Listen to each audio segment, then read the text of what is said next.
Okay, man, are you ready to go? I'm ready to go. Now, come on, now crank this motherfucker up.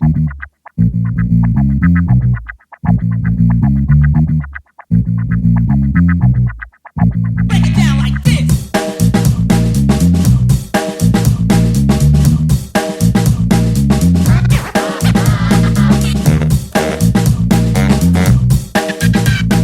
Hello, Internet. Gino, that We've Echo here again with another episode of Deep Listens, and it's been a while since we talked about the Final Fantasy franchise, and that's partially because, gosh darn it, there's so many ways to play Final Fantasy IV. And today we're going to discuss the many ways to play this to try and guide you, if you wanted to play along with us, in terms of what the different versions of Final Fantasy IV are, which versions we're playing, and try to decide which version is the version you should check out if you've got options. So joining me, as always, to discuss all things Final Fantasy, Chris, ZombiePie, Redacted. How you doing, ZP? Doing all right. Why did the farmer join Shinra? Why? Because he was promised land. Okay, I can do better than that. I can do better than that. I promise I can do better than that. All right. What does every Moogle need in the morning? A What? Kupo coffee.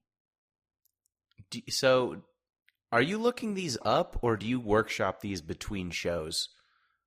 I'll never tell. All right. We are also joined by one Jeff Rud. How you doing, Jeff? Bienvenue. That's I'm legally required to say that now. Is it Norwegian time? That's not Norwegian. Bonjour. Oh God, That's they got to you. Yep. Okay. I'm gonna blow this thing up. You ready? Okay, go for it. Food review. Oh no! What? Food review. Yep. Eat shit, ZP. I'm doing it this week. I'm Okay, holding in my hand a varietal of a Coca-Cola that I've never seen before prior to moving where I now live, which is in British Columbia. So it's maple syrup. It is British Columbia raspberry flavored Coca-Cola. What? This is a Coca-Cola product. It is a BC, see where this says it's this a was BC bottled exclusive. This says it was bottled in Toronto. What? Not Atlanta? Manufactured by Coca-Cola in Toronto. Does So it Ontario. So this is a Canadian product. It's a sugar Coca-Cola too. This does not use a corn syrup. So according you to the only bottle. probably want to do a couple of sips before the diabetes set in. I ain't Question. worried about that. Jeff, Yes? Does it say British Columbia raspberry, or does it just say raspberry Coca-Cola? It says Coca-Cola, British Columbia raspberry, and then directly below that it says Framboise de la Colombie Britannique. Okay, all right, checks out. So we're going down the hatch. That tastes like something you would get out of a Coca-Cola remix. But it's all right. That's I prefer these that don't have corn syrup, just kind of on principle. This is totally fine. I don't think it was worth I'm gonna ballpark $8 US for 4 bottles of this, but I don't think Coca-Cola is worth that much money in general. So novelty product. So There you go. So there you go. Gino likes to take away my constitutional rights when I try to do the my food reviews before he does the plug, and he bites my head off and then lets me bleed out. I was gonna be When nice Jeff to does it, it's adorable because it's Canadian. Look forward Whatever. to more I see. Canadian content. I see how it is. If you were to listen to these plugs, you might learn how to get more Canadian content. You can get in touch with the show at Deep Listens Pod on Twitter, deeplistens.libsyn.com. We have our comment sections and deeplistenspodcast@gmail.com. That's our email address. And you can support the show on patreon.com/deeplistens, which would get you access to our Discord, where you can see a number of Canadian contents every day. We have a Canadian shocking users. number of Canadians now. I think Canadians might be more well represented than the land of the free and the home of the brave, the home of what the fuck is a kilometer? Brr, brr, brr, brr, brr, America, eagle, eagle, eagle. Yeah, so get in there if you want to, and then we should hopefully have our new tier for the anime show coming up soon.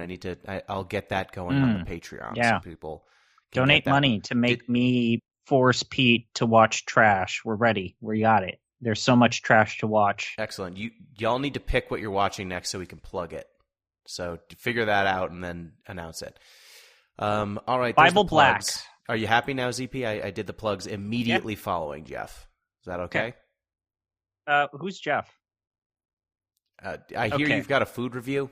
Is this true? I do. I've got cookies. I'm not going to even Jeff took my thunder and now I feel turnt. So I got cookies that are for hippies. These are called Sweet Streets, established in 1979, back when we were protesting against the government with Does flowers it say that? in Is our that hair. the tagline? No, it says we use cage-free eggs, non-GMO manifesto cookie, buttery sweet and salty crunch, and Sandy's amazing chocolate chunk. Is that the flavor? Chocolate chunk? No. I don't know. I think the company is either Sweet Street or Sandy's Amazing Cookies. I can't tell. Oh, no, it's Sweet Street. So these are hippie cookies. These are not the kind where I would be able to go to bed at a reasonable hour, Jeff. Okay? These are sold in stores. Because if I did that, Gino would get very cross with me. Let's try the salted caramel. It looks like the caramel is using a white chocolate chunk. Okay. I can tell that they used a melted butter for this cookie. How can you tell they melted the butter? Because it's got a bit of a smoky, buttery taste. You know, there's no nuts in this, which is a bit of a bummer because I feel like this salted caramel cookie. Oh, it's got little sugar crystals on top of it. Oh.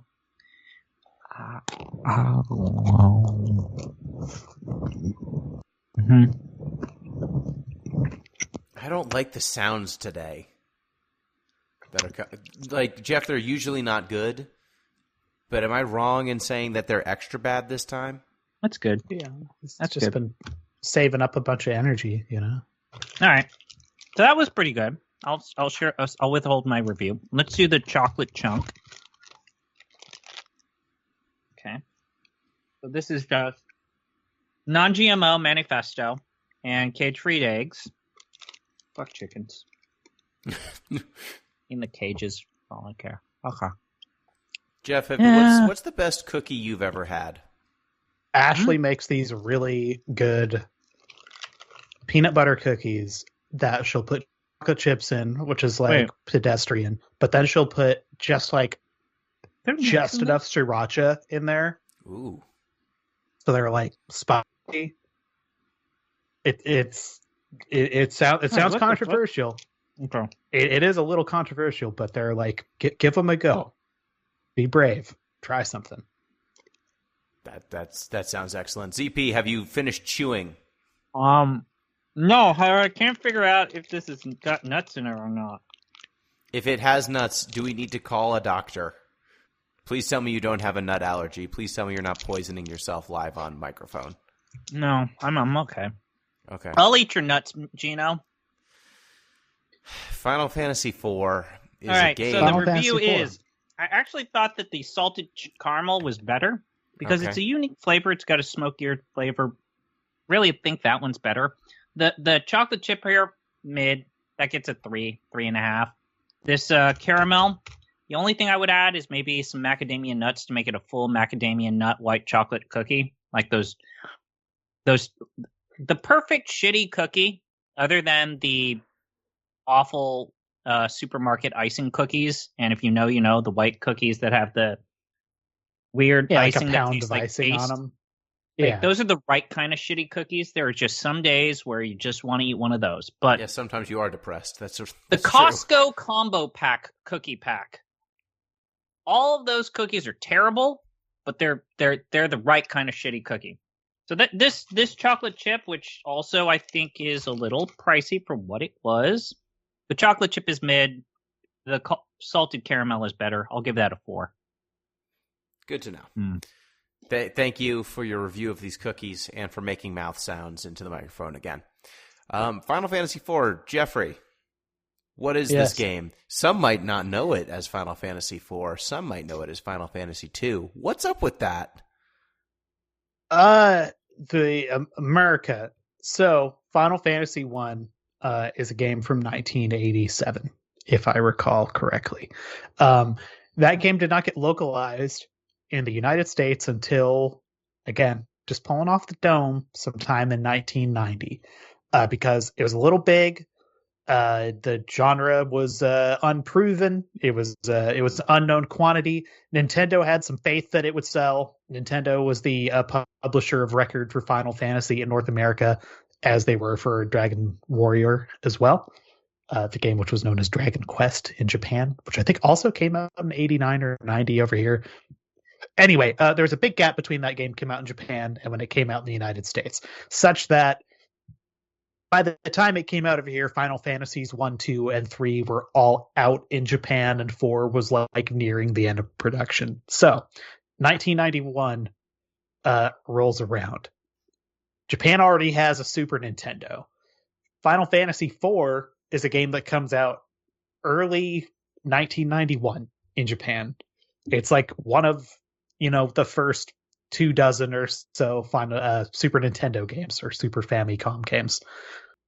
That's what gets earmarked as like the follow-up over here, because localizing Final Fantasy 2 and 3, which were games that had, some writing in them, to then put out kind of unceremoniously on this old thing when the entire Nintendo Power shaped state media hype machine was hyping, get the Super Nintendo thing. It's going to blow your mind. That really wasn't going to fly. Never mind the fact that there was kind of like a weird twilight period where there were a lot of like NES games getting released while the Super Nintendo was out. So what do? So they've got a game called Final Fantasy, and then they've got a game called Final Fantasy IV. Rather than deal with the confusion of, having a bunch of parents and children who just could never possibly have fathomed the idea that like another country got some games that they didn't for whatever reason. They just said, you know what? This is now just called Final Fantasy II. Done. This is just how we're going to handle that. And this is what leads to Final Fantasy VI coming out. Here's Final Fantasy III. And then, people going, how do they jump 4 games when that PlayStation game came out with the guy with the chocobo for hair and the big sword and all that? So that's what we got. A game called Final Fantasy II that is actually Final Fantasy IV. Yep. And yeah.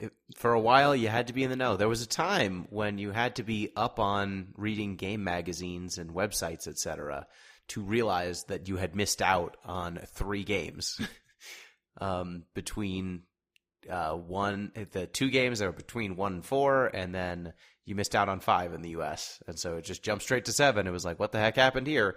Oh, yeah, there were 3 games that were released exclusively in Japan.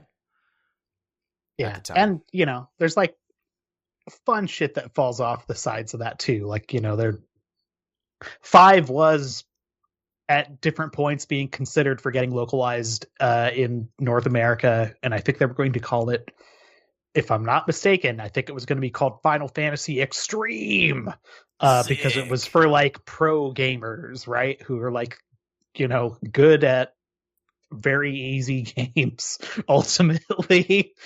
But yeah, that obviously did not happen, and that game comes out in the PlayStation over here in its really bad localization form with wyverns and stuff. But hell yeah. 2, 4 got, an officially sanctioned localization that ZP would probably be able to talk a little more about than I will.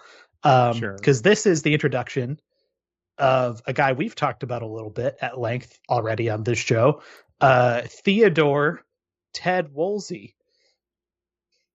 Yep. Get the wolves up in here.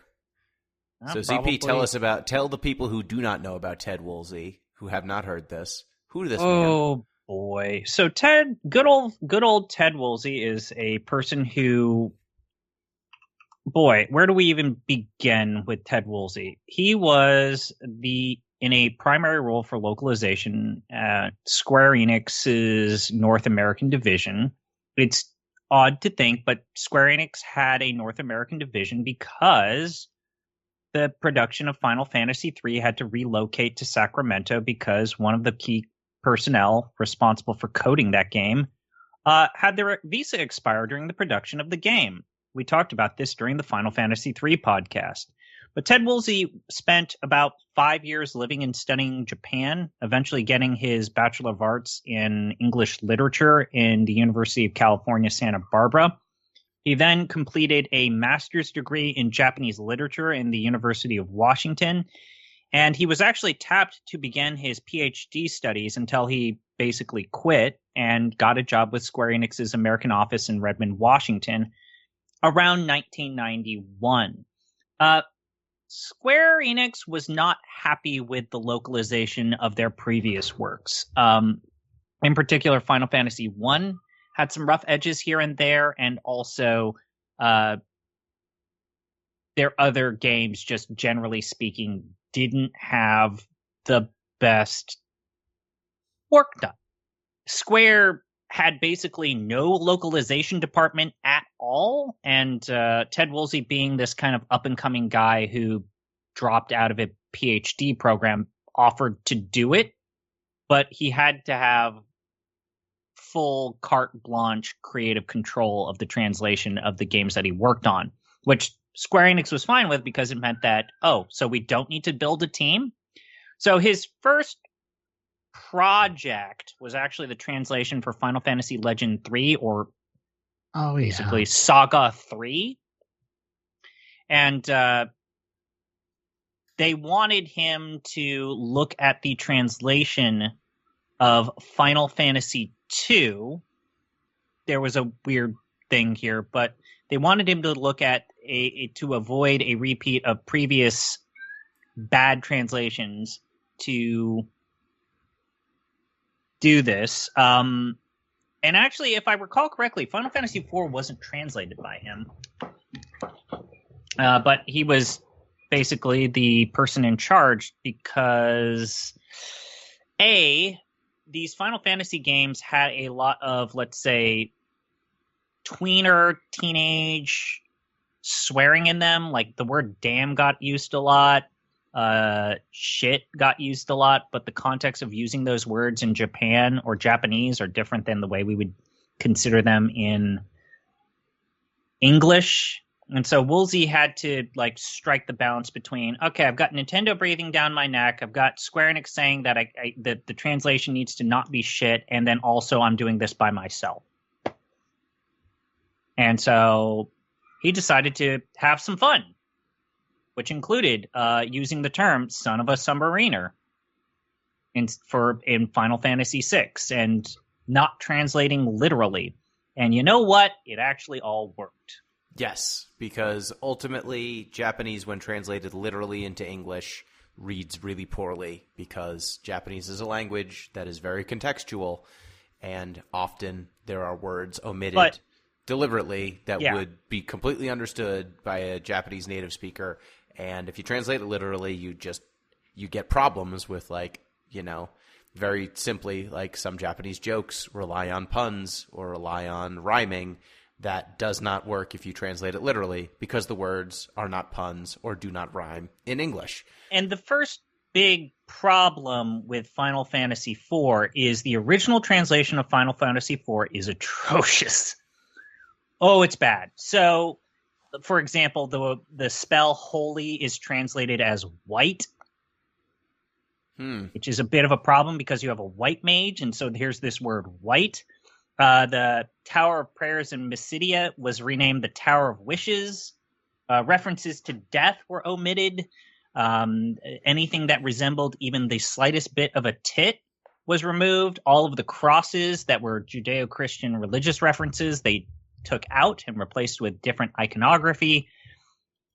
So the translation of 4, which Woolsey did not work on, the original translation of 4 was bad. Where did it end up? Like, can you access that version? Is that any of the versions that we are going to talk about? Or did it not make it to shelves? So, no. Like, the Ragnarok was renamed, like, the Sword of the Gods, because they didn't know what part of things to translate. And the original translation of 4, especially 4 easy type, also did the original prefixes and suffixes or the naming systems for spells. So it's Blizzard 2 instead of Blizzara. Remember, like Fire 1, Fire 2, Fire 3. That was also the case in the original SNES or Super Famicom version of 4. So easy type 4 still used the original numbering systems. The Super Nintendo version on North America did it. And then I think you would have to get to the PlayStation version of the game where you would get the retranslation of 4. That was a retranslation using the strategies and template for translating Final Fantasy games created by Woolsey. So it's not until the PlayStation version that you see the original translation of 4 kind of like be pushed to the wayside. Okay, so the original Super Nintendo versions in America, those use the old bad translation, and then the PS1 version uses the better Woolsey translation. Is that correct? Correct. Okay. And in fact, yes. So, Jeff, how many versions of Final Fantasy IV, and I'm not talking spin-offs or anything like that, I'm talking actual, factual Final Fantasy IV are there? Well, That's oh boy. Let's see if I can just off the dome. Well, there's So two there it versions is. of the Super Famicom edition because the original release of the game had to be recalled because of the Underworld AI glitch, which So had there's no, go ahead. which was such a bad glitch. It was almost like the sketch glitch in 6, where it literally caused people to like lose their data and they had to like apologize and offer free carded copies of the game to people who bought the first run of the game. So if you want to say that there's really only one version of the Super Famicom in Japan, you can. You could also just say there's 2. Then there's Easy Type, which is not the North American. I don't know where this rumor started, but the North American release is not just Easy Type, right, Jeff? I don't think it's 100%. I don't think they are 1-to-1. So the one predates the other, right?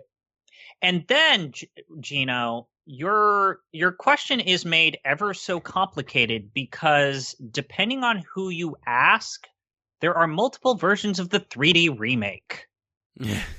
So the DS version is not the same as the iOS Android version, and neither of those are the same as the Steam re-release of the 3D remake. But we're going to push that to the side. Yes, we're not going to that to the side. We're not counting that. Yes, but agreed. We don't count that. If you're looking at platforms, it's Super Famicom. I think we would agree, Jeff, that that's the first release of the game. Easy Type. Easy Type. Yeah. PS1 North version.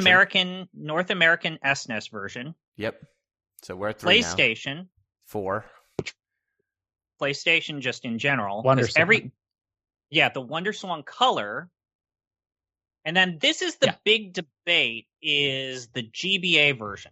Because you could actually break the GBA version into version 1.1 versus the PAL version. And it's complicated because... what's the difference there? They fixed all of the bugs. That I'd say that's the same. For our purposes, GBA version's one version. I think it's got an extra dungeon. It has extra content. Well, I mean, if I remember. The other thing is like the weird thing that they did for the PLA version and the version 1.1 of the GBA version is the weapons are no longer penalized when you use them in the back row, including bows. But okay, and then you got the Wii Virtual Console version. which is the Super Famicom version of the region that you're in, plus some changes to work on modern televisions. You have the Windows Phone edition, which has the shitty art style. Sure do. That I think we remember the original Windows Phone or the phone ports of Final Fantasy games that have the real bad textures and the pixel art. Were ugly as sin. The PlayStation Portable version, which is also distinct. Yes. And then you have the Pixel Remaster version. So we're at 10 and the DS version, which gets us to 11. No, the DS version is the 3D version. So if you want to count that, then unfortunately the DS version now gets broken apart into 3 distinct versions. So 1, 2, 3. Okay, so we were at 13 potential versions of playing Final Fantasy IV.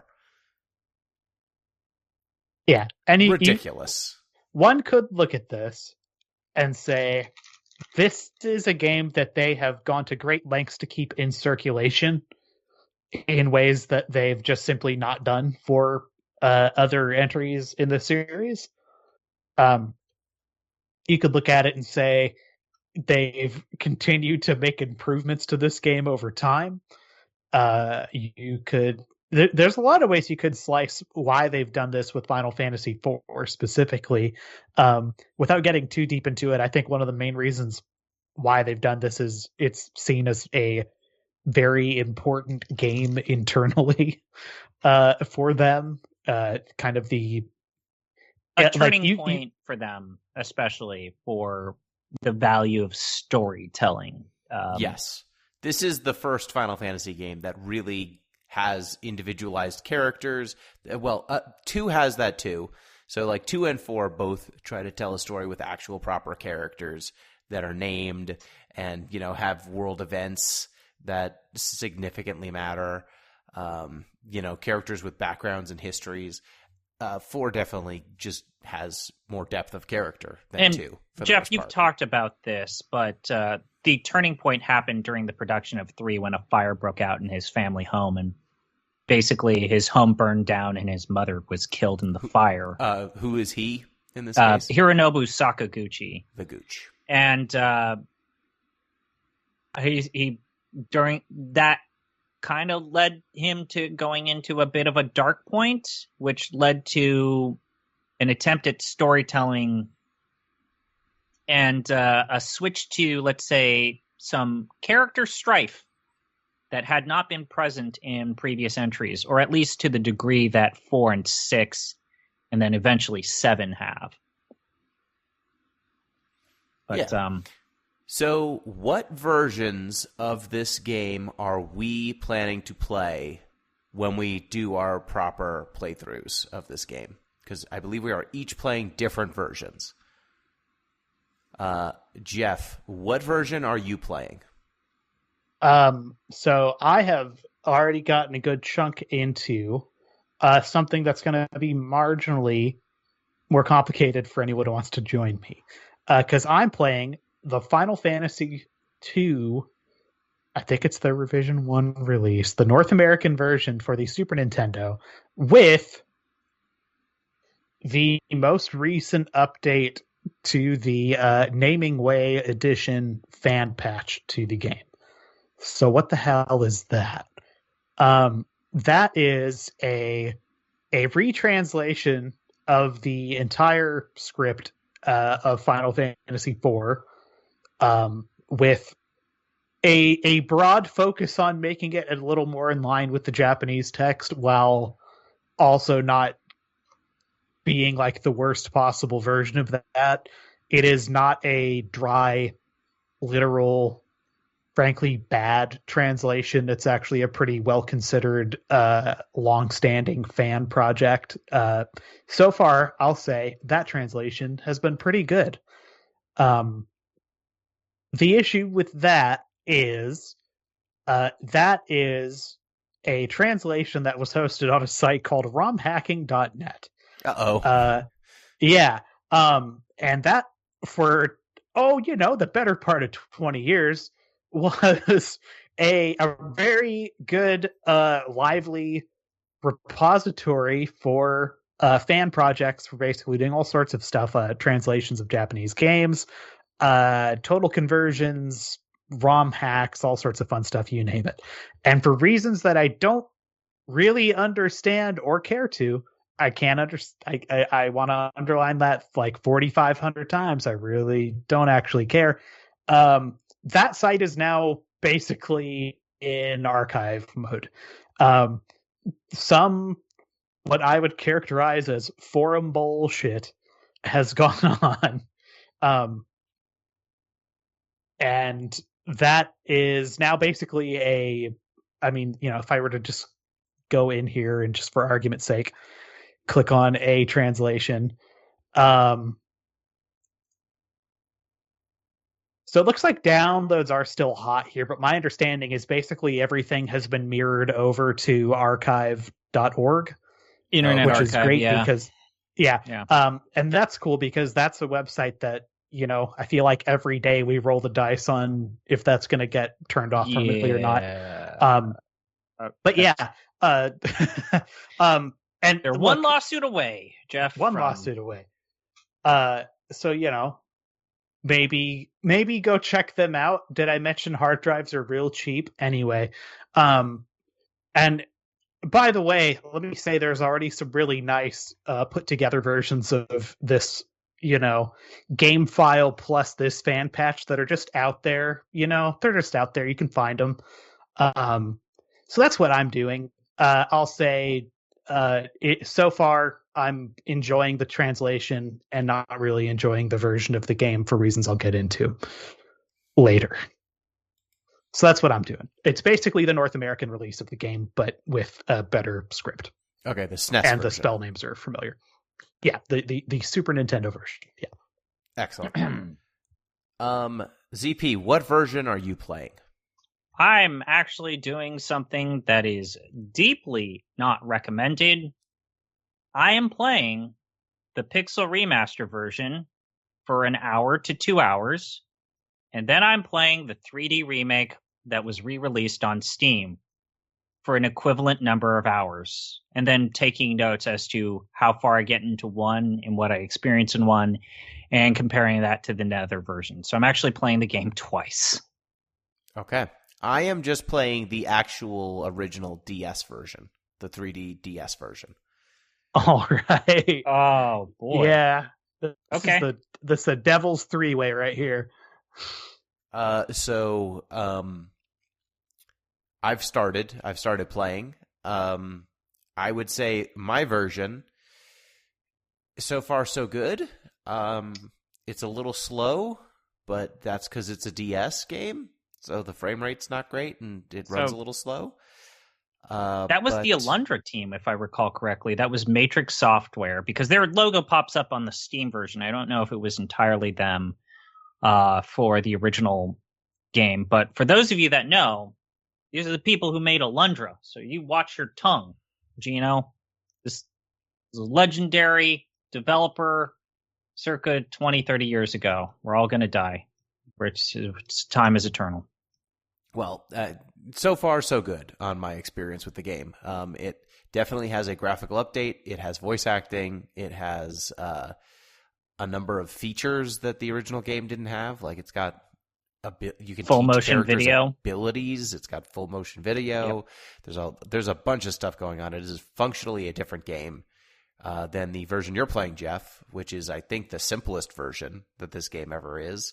And then ZP, you playing the Pixel Remaster, that has a bunch of boosters and stuff.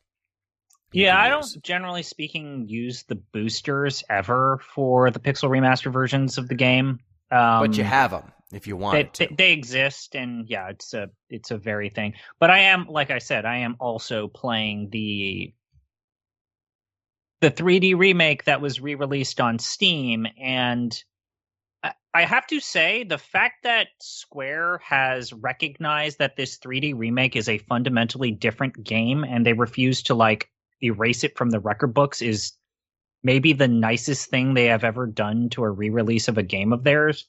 Because Lest we not forget the original Android iOS ports of all of their Final Fantasy games have been completely removed from all marketplaces and replaced with the pixel remaster versions of the games.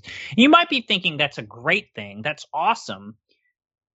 Except when you consider the fact that those games had all of the GBA exclusive content, including additional jobs and super dungeons and weird like extra missions that happen at the end, whether it be for Final Fantasy 2 or 1, and then especially 5.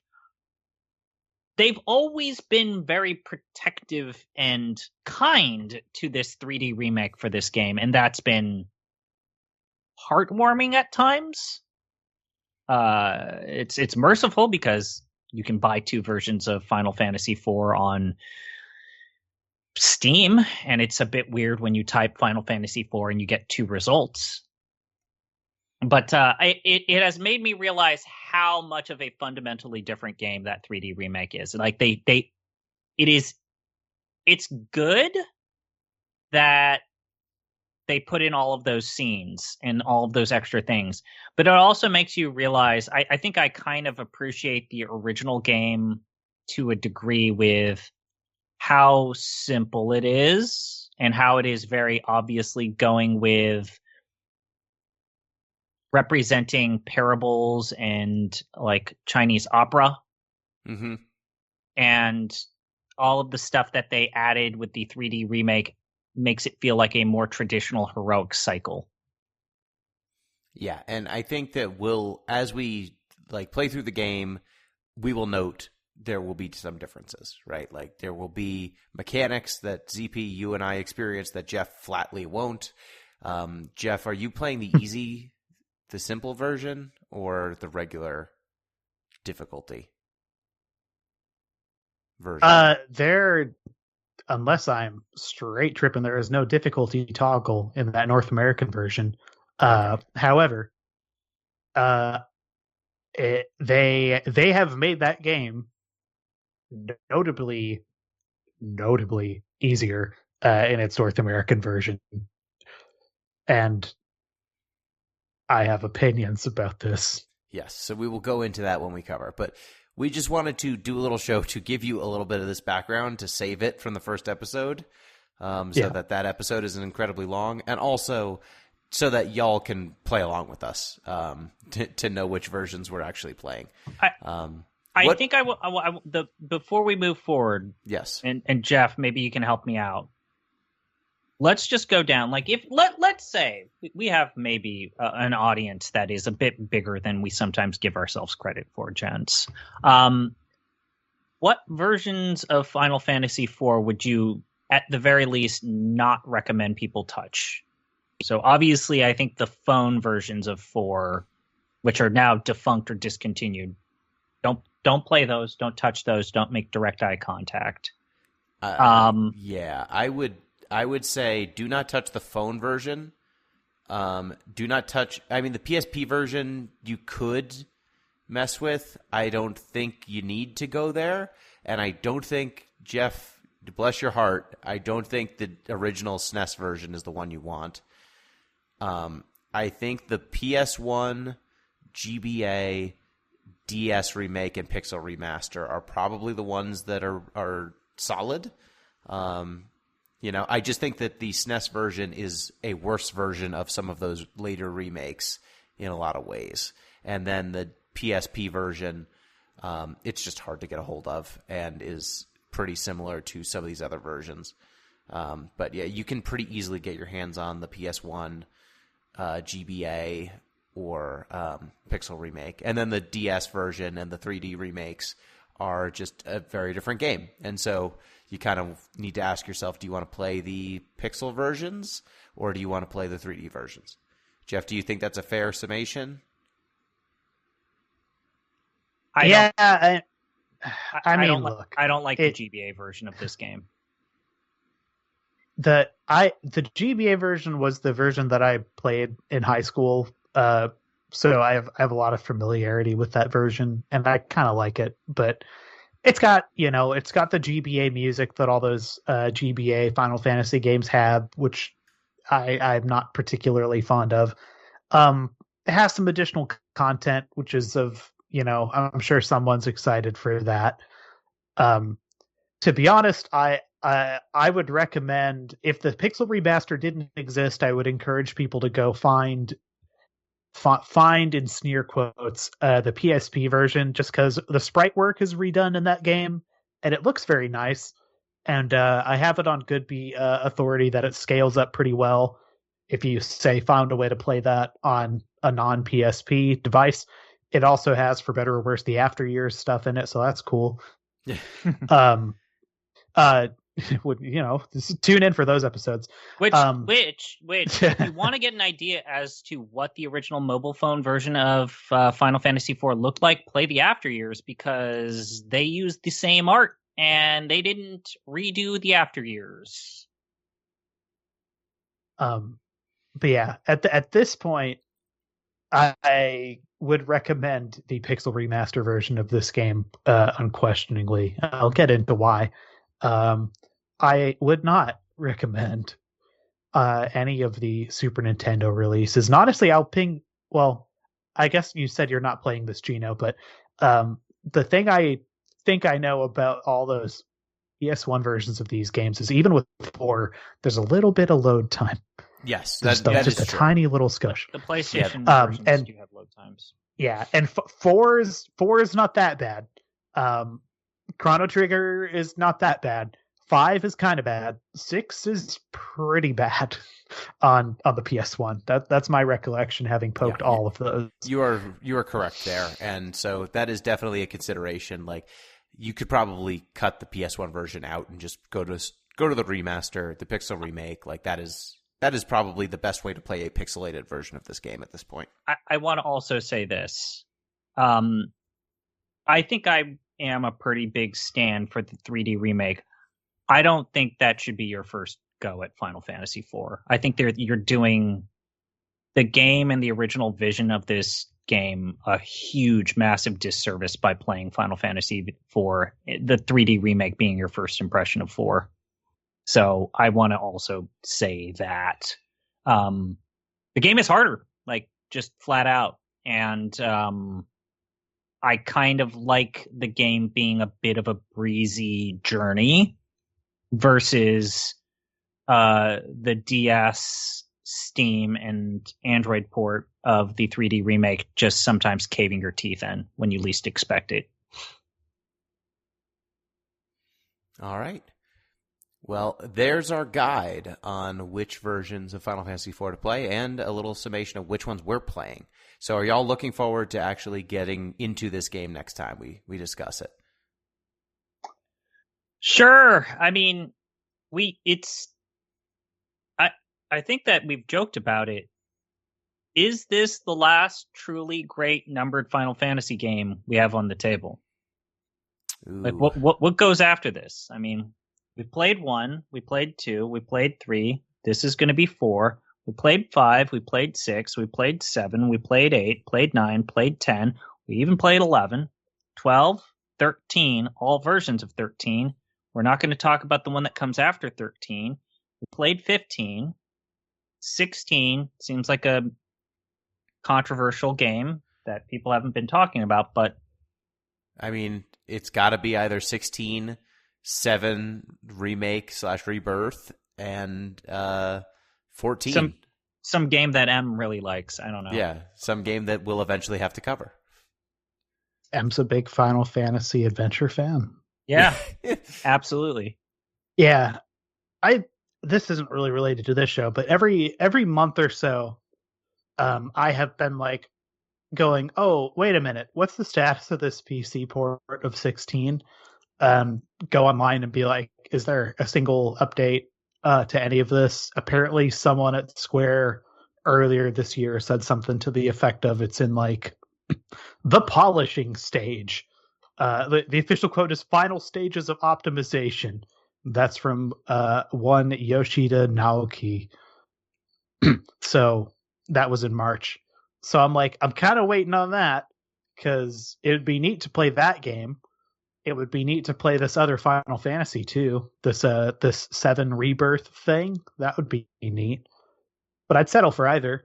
Final Fantasy VI, a game that sold like over 3 million copies during its first week at launch, but supposedly didn't meet Square Enix's expectations, despite the fact that they locked it into one platform. 16, you mean, right?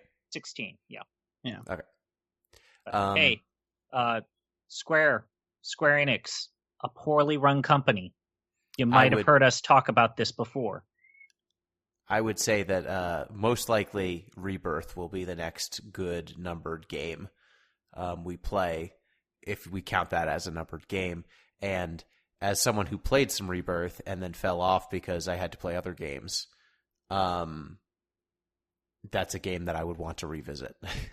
So I would say that's probably on the short list. I'll say this. I mean, the other weird thing is, like, 4 does present the looming specter of the after years, which we will not be playing immediately after this, unless someone picks it. But I won't.